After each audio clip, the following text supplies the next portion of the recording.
Now everybody's making videos these days, aren't they? But it doesn't mean they're great videos. Some are actually detrimental to their brand.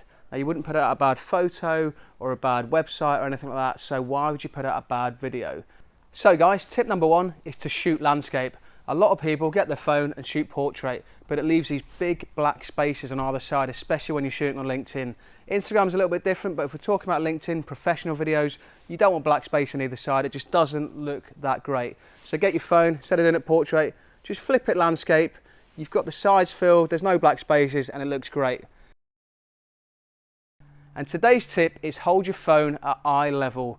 A lot of people go around, they'll have their phone down there. That just really isn't my best look. If I'm thinking I've got a double chin, that just does not look good. And then you've got people up there, you know, proper selfie mode, pouting, you know, oh, I've got a double chin, and, you know, I want to get rid of it kind of thing. You know, it's not showing your real self. So hold it at eye level. That's how you speak to people. So hold it at eye level, and it's much more professional.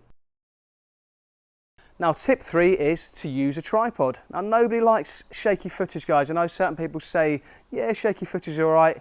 Get rid of the shaky footage, because the better quality your video is, the more engagement you might get on your video.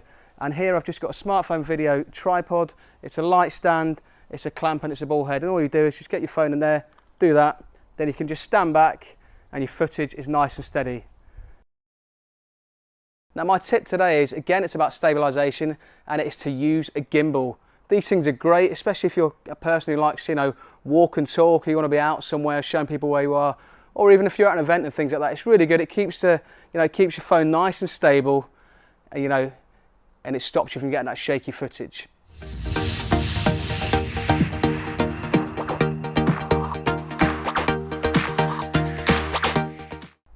So a little tip when you're using a gimbal is just bring your elbows in and bend your knees, and then go forward like that. You're going to get really nice smooth footage, and don't worry, you're not going to look an idiot at all.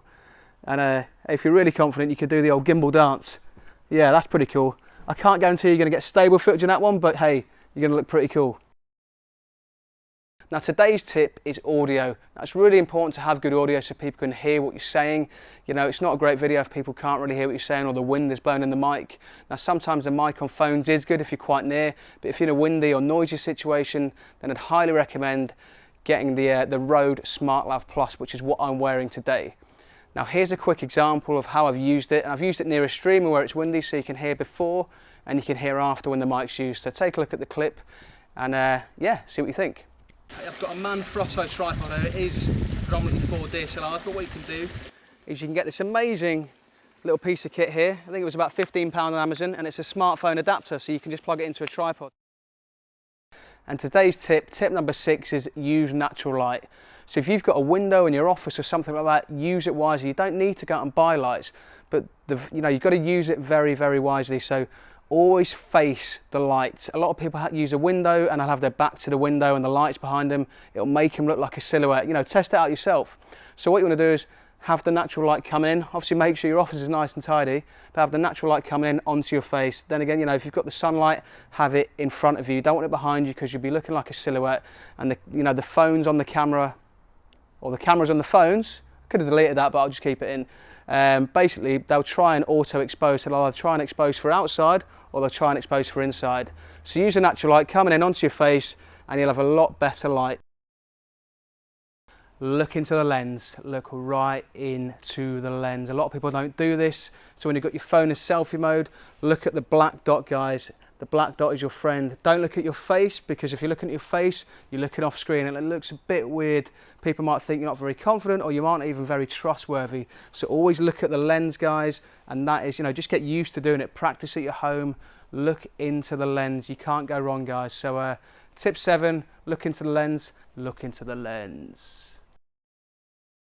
Make sure your background is relevant to what you're talking about, and also make sure it's not over distracting. You know, don't be at Sainsbury's, you know, in front of the flipping bottle bank when you're trying to talk about your serious marketing business. You know, when you look on the news and things like that, if people are talking about Parliament, they'll probably be in front of Parliament. Maybe it's a bit, you know, maybe I'm not talking right here because I'm in my garden talking about iPhones, but at least it's not distracting. It's a nice blurred image.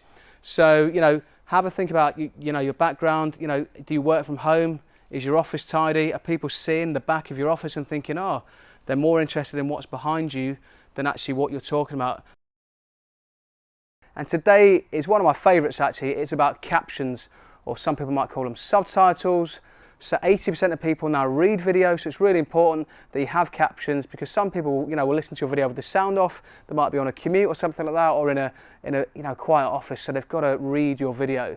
And there's two ways, that I know of getting captions. One is to use an app.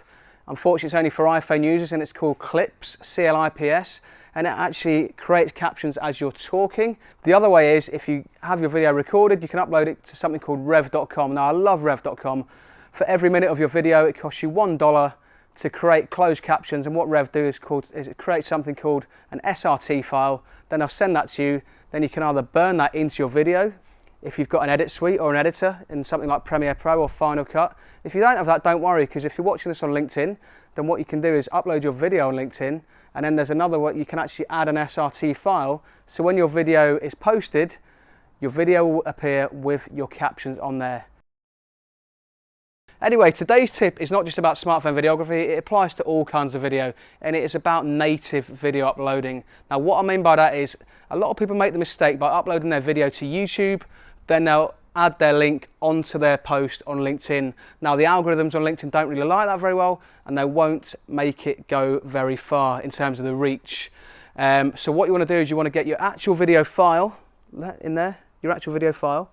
Anyway, you want to get your actual video on your desktop or on your phone that you've recorded, and you want to upload that file to your post, and then post it from there. Add your hashtags, tag people if you want to, and you should see a lot higher engagements on that than if you've done with a link. Even do a little experiment, but I know when I've looked around, anyone I see, putting a link on their profile, it doesn't really work. If you do want to put a link to something, put a link in the comments, and you should see a lot more engagement. Anyway, give it a try.